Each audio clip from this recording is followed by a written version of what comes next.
Assalamualaikum warahmatullahi wabarakatuh. Penonton YouTube Ponpes Khalid bin Walid yang dirahmati oleh Allah SWT.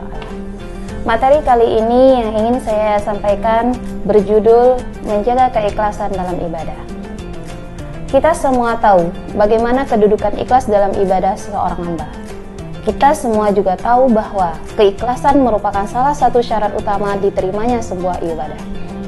Orang yang ikhlas akan senantiasa Allah Ta'ala jaga dari kemaksiatan dan mara bahaya, di mana keikhlasan akan menenteramkan dan menenangkan jiwa serta menjauhkan seseorang dari merendahkan diri kepada makhluknya. Ada beberapa cara yang insya Allah akan membantu kita dalam menjaga keikhlasan. Yang pertama yaitu berdoa.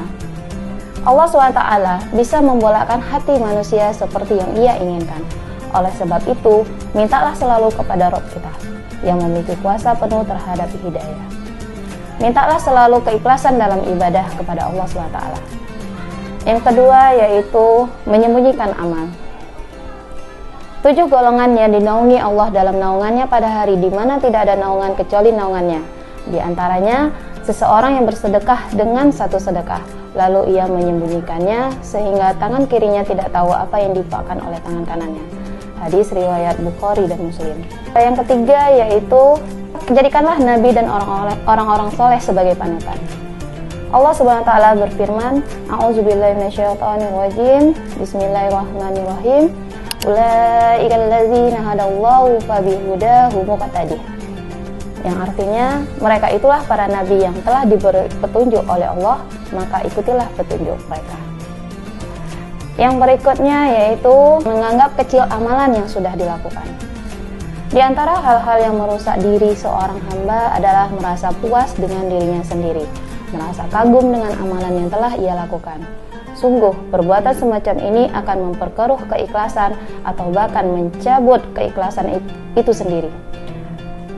Sa'id bin Jubair radhiyallahu anhu mengatakan, ada seorang laki-laki yang masuk surga karena kemaksiatan dan ada seorang laki-laki yang masuk neraka karena perbuatan baik.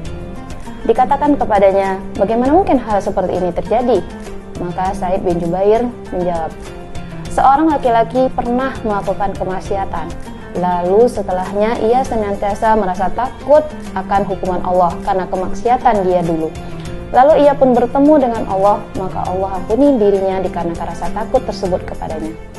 Dan ada seorang laki-laki yang berbuat kebaikan, kemudian ia terus-menerus berbangga diri dengan hal tersebut, sehingga kemudian ia bertemu dengan Allah dengan membawa amalannya tersebut, namun Allah masukkan ia ke dalam neraka.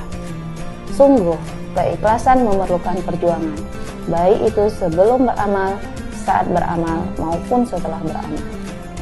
Yang berikutnya yang bisa menjaga keikhlasan adalah tidak mudah terpengaruh oleh ucapan manusia. Ibnu Al-Jauzi rahimahullah dalam kitabnya Sayyidul Al-Khatir berkata, sangat sedikit sekali orang beramal dengan ikhlas untuk Allah Ta'ala, karena kebanyakan manusia sangat senang menampakkan amalan mereka. Ketahuilah, sesungguhnya meninggalkan penilaian manusia, tidak gengsi hanya untuk mengambil hati manusia saat beramal, dan mengikhlaskan tujuan serta menyembunyikan keadaan sebenarnya, itulah yang akan meninggikan derajat orang-orang yang memang memiliki kedudukan yang tinggi tersebut. Yang terakhir, senantiasa mengingat bahwa kita akan sendirian di alam kubur. Jika kita yakin bahwa kita hanya akan dikuburkan sendirian tanpa seorang teman pun, yakinlah bahwa tidak ada yang bermanfaat baginya kecuali amal kebaikannya saja. Yakin bahwa semua manusia tidak akan ada yang mampu meringankan azab kuburnya sedikit pun. Serta yakinlah bahwa seluruh urusan itu ada di tangan Allah SWT. Maka saat itu juga kita harus sadar bahwa tidak akan ada yang dapat menyelamatkan kita, kecuali dengan mengikhlaskan seluruh perbuatan kita hanya untuk pencipta, yaitu Allah SWT saja. Para penonton yang budiman, sejak dahulu kala hingga hari kiamat nanti, seorang mukmin akan senantiasa dalam pertempuran melawan iblis laknatullah, yang tugasnya memang menggoda dan memalingkan manusia dari keikhlasan dalam beramal dan merusak amal yang telah kita lakukan. Dari Fudail bin Iyad rahimahullah mengatakan, man arafan nasa stirahun, siapa yang mengetahui hakikat asli seorang manusia, maka ia akan tenang dan santai. Itulah yang dapat saya sampaikan. Mohon maaf atas segala perkataan. Wassalamualaikum warahmatullahi wabarakatuh.